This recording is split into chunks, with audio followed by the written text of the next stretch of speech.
Assalamualaikum warahmatullahi wabarakatuh. Izinkan saya ingin memperkenalkan diri pada hari ini. Nama saya Alan Cahaya Maulana, salah satu mahasiswa dari kampus Universitas Mitra Bangsa, semester 4, kelas A2. Pada hari ini, saya ingin mereview sebuah jurnal atau artikel jurnal dengan judul Pengaruh Kecerdasan Emosional, Motivasi Kerja, dan Sikap Kerja pada Kinerja Karyawan pada PT Hitachi Research. Sebelum kita masuk ke judul, kita dalami dulu nih guys ya, apa itu kecerdasan emosional. Oke. Kecerdasan emosional adalah kemampuan seseorang untuk mengenali, memahami, mengelola, dan mengekspresikan emosi dengan baik, baik pada diri sendiri maupun dalam hubungan dengan orang lain. Hal ini melibatkan kemampuan untuk mengendalikan emosi, memotivasi diri sendiri, serta mengenali emosi orang lain, dan membangun hubungan yang sehat. Kalau menurut para ahli, kecerdasan emosional itu adalah, menurut Goleman pada tahun 2008 adalah, atau kecerdasan emosional ini atau emotional intelligence adalah kemampuan mengenali perasaan kita sendiri dan perasaan orang lain, kemampuan memotivasi diri sendiri, dan kemampuan mengelola emosi dengan baik pada diri sendiri dan dengan orang lain, dalam hubungan dengan orang lain. Sejak tahun 1990, dua ahli psikologi, yaitu yang bernama John Mayer dan Peter Salovey, telah memperkenalkan atau mengemukakan konsep dari kecerdasan emosional. Sejak itu, aspek kecerdasan emosional sebagai salah satu kecerdasan pada diri manusia banyak diteliti, baik di bidang psikologi, neuroscience, dan pada bidang terapan atau pada bidang lainnya. Kecerdasan emosional dapat diidentifikasi sebagai kemampuan untuk mengenali dan mengendalikan perasaan atau emosi baik diri sendiri atau ketika berinteraksi dengan orang lain. Oleh salah satu teori kecerdasan emosional yang paling populer adalah teori dari seorang ahli psikologi yang bernama Daniel Goleman, nama lengkapnya Daniel Goleman. Melalui tulisan-tulisannya di New York Times pada tahun 1995, ia menyatakan bahwa pandai dan ahli dalam suatu bidang ternyata bukan faktor yang paling utama atau yang paling menentukan kesuksesan seseorang. Yang lebih menentukan justru adalah kecerdasan emosional, guys. Oke, kita akan masuk selanjutnya pada materi kecerdasan spiritual. Kalian tahu nggak sih, guys, apa itu kecerdasan spiritual? Kecerdasan spiritual menurut umum adalah kemampuan seseorang untuk memberi makna spiritual terhadap pemikiran sesuatu atau pemikiran, perilaku, dan kegiatan, serta mampu menyinergikan kecerdasan intelektual, kecerdasan emosional, dan kecerdasan spiritual secara komprehensif. Kecerdasan spiritual mencerminkan hubungan antara unsur jasmani serta unsur rohani, guys, serta kemampuan untuk menghadapi persoalan makna atau nilai dalam kehidupan. Kalau menurut para ahli, kecerdasan spiritual itu adalah, ini menurut Ginanjar Agustian ya guys pada tahun 2005, kecerdasan spiritual itu adalah kemampuan untuk memberi makna spiritual terhadap pemikiran, perilaku, dan kegiatan, serta mampu menyinergikan kecerdasan intelektual, kecerdasan emosional, dan kecerdasan spiritual secara komprehensif. Kalau menurut Fendi, tahun 2010, kecerdasan spiritual adalah kecerdasan yang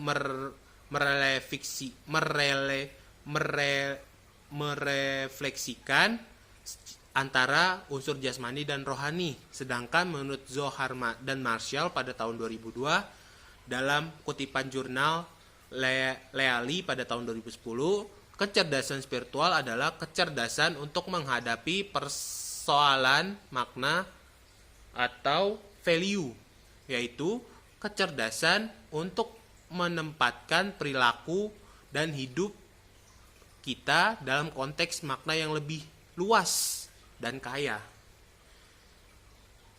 Kecerdasan untuk menilai bahwa tindakan atau jalan hidup seseorang lebih bermakna dibandingkan yang lain. Dapat dikatakan di dalam kecerdasan spiritual terdapat fitrah manusia yang sebenarnya, guys. Indikasi dari kecerdasan spiritual apa sih, guys? Itu banyak, guys. Ada 8 kalau nggak salah. Yang pertama adalah kemampuan untuk bersikap fleksibel. Yang kedua adalah adanya tingkatan kesadaran diri yang tinggi. Yang ketiga adalah kemampuan untuk menghadapi dan memanfaatkan penderitaan. Yang keempat itu adalah kemampuan untuk menghadapi dan melampaui perasaan sakit. Yang kelima adalah kualitas hidup yang dipahami oleh visi dan nilai-nilai. Dan yang terakhir adalah yang keenam adalah keengganan menyebabkan kerugian yang tidak perlu. Yang ketujuh adalah kecenderungan untuk berpandangan holistik. Yang terakhir adalah kecenderungan untuk bertanya, mengapa atau bagaimana jika,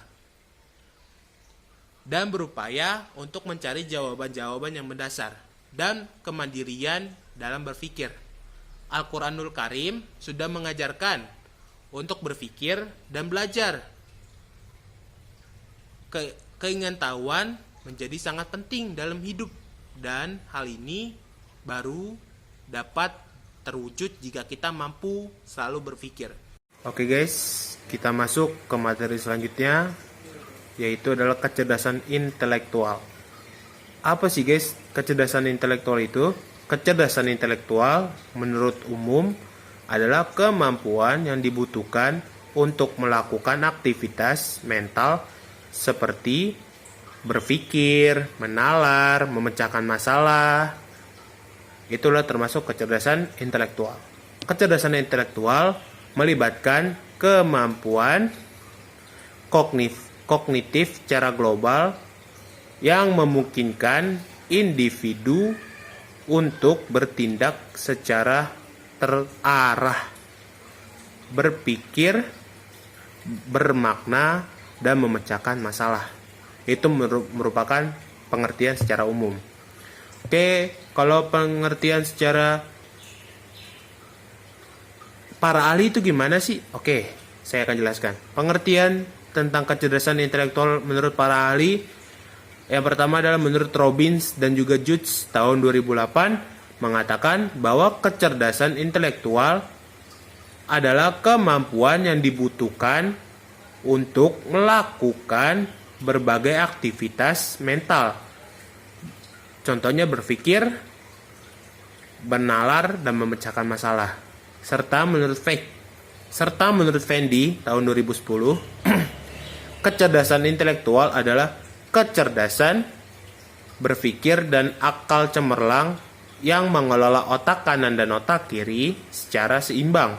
Sedangkan menurut Trihandini tahun 2005, kemampuan kognitif secara global yang dimiliki oleh individu agar bisa bertindak secara terarah dan berpikir secara bermakna sehingga dapat memecahkan suatu masalah.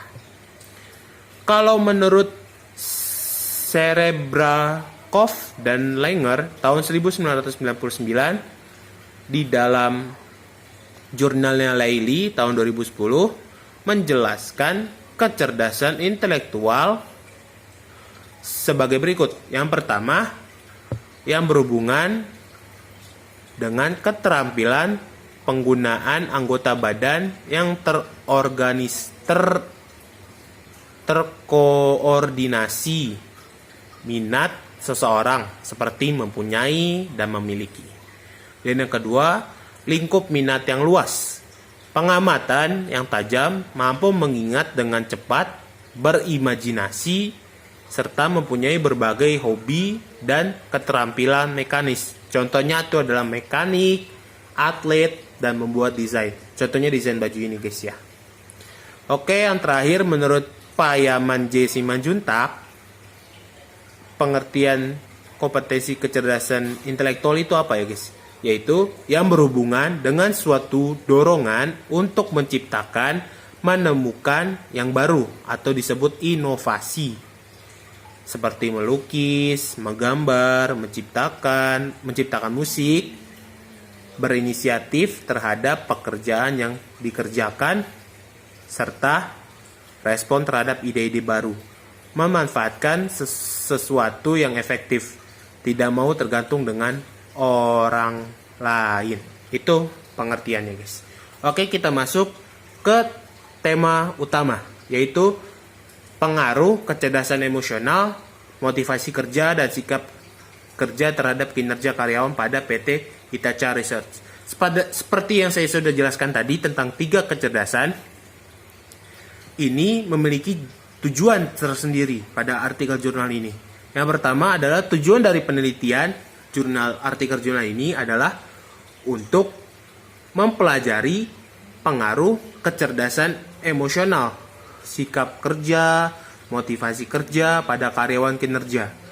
Penelitian ini dilakukan di Hitachi Research Company Jakarta. Itu menggunakan metode studi kausal. Sampel penelitian ini adalah 90% guys. 90% dari Hitachi Research perusahaan yang dipilih secara acak. Yaitu karyawan-karyawan tersendiri guys, yang dipilih secara acak dan ditanyakan. Yang pertama memiliki 3 ini guys, dapatkan 5 inti. Yang pertama adalah adanya pengaruh langsung kecerdasan emosional terhadap sikap kerja. Yang kedua, adanya pengaruh langsung motivasi kerja terhadap sikap kerja. Yang ketiga, adanya pengaruh langsung kecerdasan emosional pada karyawan kinerja. Yang keempat, adanya pengaruh langsung motivasi kerja pada karyawan kinerja. Yang kelima, adanya pengaruh langsung dari sikap kerja terhadap karyawan kinerja. Berdasarkan 5 poin penting ini, dapat kita simpulkan bahwa karyawan kinerja dipengaruhi oleh kecerdasan emosional guys, atau AI atau emotional intelligence. Motivasi kerja dan sikap kerja dan kecerdasan emosional adalah yang paling dominan yang berpengaruh pada karyawan kinerja. Pada kata lain, efek kecerdasan emosional tinggi lebih langsung pada karyawan kinerja. Oleh karena itu, kecerdasan emosional, motivasi kerja, dan sikap kerja yang harus dipertimbangkan dalam menentukan karyawan kinerja di Research Hitachi perusahaan Jakarta ini. Ditulis oleh Muhammad Subagio tahun 2015 jurnalnya. Sekian penyampaian review artikel jurnal pada hari ini oleh saya. Kurang lebihnya mohon maaf. Nun wa qalami wa yasturun. Wassalamualaikum warahmatullahi wabarakatuh.